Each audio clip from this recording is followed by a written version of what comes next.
নির্বাচন কমিশনের নির্দেশনা অনুযায়ী সারা দেশে সর্বমোট 5,17,143 জন আনসার বিডিপি সদস্য মোতায়েন করা হয়েছে।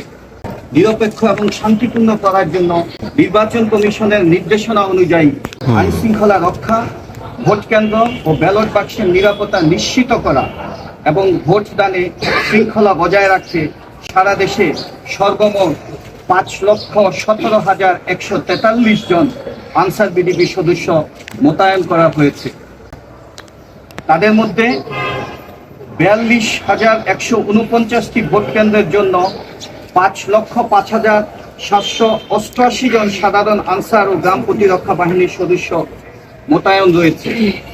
অন্যদিকে স্ট্রাইকিং ফোর্স হিসাবে আমাদের আনসার ব্যাটালিয়নের 245 প্লাটুন সদস্য 1000টি সেকশনে বিভক্ত হয়ে গত 29শে ডিসেম্বর 2023 তারিখ হতে আগামী 10ই জানুয়ারি 2024 তারিখ পর্যন্ত 13 দিনের জন্য মোবাইল এবং স্ট্রাইকিং ফোর্স হিসাবে মোতায়েন রয়েছে, যাদের সংখ্যা 8,500 জন। এছাড়া নির্বাচনকে কেন্দ্র করে আমাদের বাহিনীর 2,855 জন বিভিন্ন পদবীর কর্মকর্তা কর্মচারী নিয়োজিত রয়েছে। নির্বাচন উপলক্ষে মোতায়েনকৃত সদস্যগণ নির্বাচনী সামগ্রী, ভোট গ্রহণকালে ভোট কেন্দ্র ও নির্বাচন সংশ্লিষ্ট কর্মকর্তাদের নিরাপত্তা বিধান, ভোট কেন্দ্রের অভ্যন্তর এবং আশেপাশে শান্তি শৃঙ্খলা বজায় রাখা এবং ভোটারদের ভোটাধিকার প্রয়োগে সুষ্ঠু ও নির্বিঘ্ন করার দায়িত্ব পালন করবে।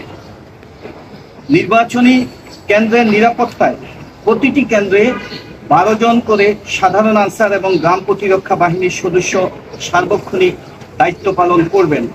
তাদের মধ্যে একজন প্লাটুন কমান্ডার, একজন সহকারী প্লাটুন কমান্ডার নেতৃত্বে 6 জন পুরুষ এবং 4 জন মহিলা বিডিপি সদস্য নিয়োজিত থাকবেন।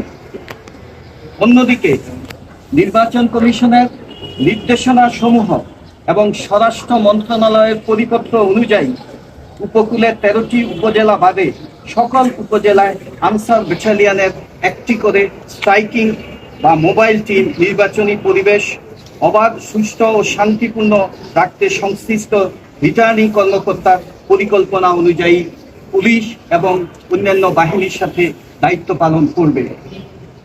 এছাড়াও আমাদের বাহিনীর নিজস্ব গোয়েন্দা বাহিনী সার্বক্ষণিক কার্যক্রম পরিচালনা করবে এবং আমাদের বাহিনীর সকল সদস্যের কার্যবিধি মনিটরিং করবে। প্রিয় ভাইয়েরা, একটি অবাধ, সুষ্ঠু ও গ্রহণযোগ্য নির্বাচন জাতিকে উপহার দেওয়ার জন্য নির্বাচন কমিশনের নির্দেশনা মোতাবেক কাজ করতে এই বাহিনীর প্রতিটি সদস্যকে নির্দেশনা দেওয়া হয়েছে।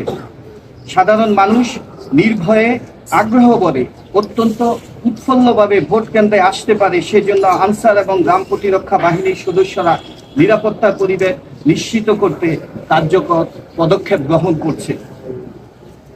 গত একাদশ জাতীয় সংসদ নির্বাচনে আপনারা অনেকেই জানেন, সারা দেশে 40,199টি ভোট কেন্দ্রের নিরাপত্তা এবং আইন শৃঙ্খলা রক্ষায় এ বাহিনীর 5 লাখ আনসার এবং গ্রাম প্রতিরক্ষা বাহিনীর সদস্য মোতায়েন ছিল। সে সময় নির্বাচনকালীন দায়িত্ব পালনে আনসার এবং গ্রাম প্রতিরক্ষা বাহিনীর 5 জন সদস্য নিহত হয় এবং 17 জন সদস্য আহত হয়েছিল। দ্বাদশ জাতীয় সংসদের নির্বাচনের জন্য গত বছরের শুরু থেকেই আমরা সাধারণ আনসার এবং গ্রাম প্রতিরক্ষা বাহিনীর সদস্যদের প্রশিক্ষণ দিয়ে নির্বাচনের জন্য প্রস্তুত করে তুলি। আপনারা জানেন, এত বিরাট একটা ফোর্সের এই কার্যক্রম অত্যন্ত দুরূহ ছিল এবং ইট ওয়াজ এ ম্যামথ টাস্ক। যারা অনেক আগে থেকে প্রশিক্ষণ নিয়েছিলেন তাদের জন্য সতেজ করেন প্রশিক্ষণের ব্যবস্থা করি। নির্বাচনের দায়িত্ব কিভাবে পালন করা হবে এসব বিষয় প্রশিক্ষণে সেসব গুরুত্ব সহকারে তুলে ধরা হয়েছে। আপনারা জানেন, নির্বাচন কমিশনও এবছর একটি চমৎকার উদ্যোগ নিয়েছেন, সকলকে প্রশিক্ষণের ব্যবস্থা করেছেন। নির্বাচনের আগে বাংলাদেশ আনসার এবং গ্রাম প্রতিরক্ষা বাহিনী সকল জেলা কমান্ড্যান্ট, রেঞ্জ উপমহাপরিচালকদের নিয়ে প্রশিক্ষণের আয়োজন করে। সেখানে তারা নির্বাচন কমিশনের নির্দেশনা সম্পর্কে সকলকে অবহিত করে এবং তারা তৃণমূল পর্যায়ে আমাদের বাহিনীর সদস্যদেরকে সেসব বিষয়ে ধারণা প্রদান করেন। আপনারা জানেন যে আনসার এবং গ্রাম প্রতিরক্ষা বাহিনীর সদস্যরা সারা দেশের প্রত্যন্ত অঞ্চলে বিস্তৃত রয়েছে।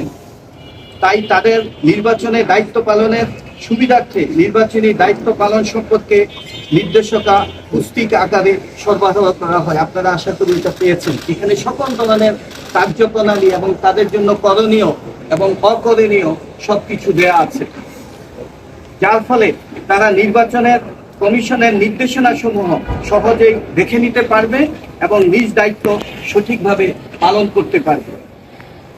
জনসাধারণকে সর্বোচ্চ নিরাপত্তা সেবা প্রদান করার জন্য গুরুত্বপূর্ণ একটি সংযোজন 999 এ স্বরাষ্ট্র মন্ত্রণালয়ের আইন শৃঙ্খলা সমন্বয় সেলকে যুক্ত করা হয়েছে, যেটাকে আমরা 999 হিসাবে সবাই জানি। সেখানে অন্যান্য বাহিনীর সঙ্গে আমাদের বাহিনীও যুক্ত আছে। ফলে এর মাধ্যমে যে কোনো সমস্যা যে কোনো প্রান্তে হলে অতি দ্রুত জানা যাবে এবং সঙ্গে সঙ্গে ব্যবস্থা গ্রহণ করা হবে।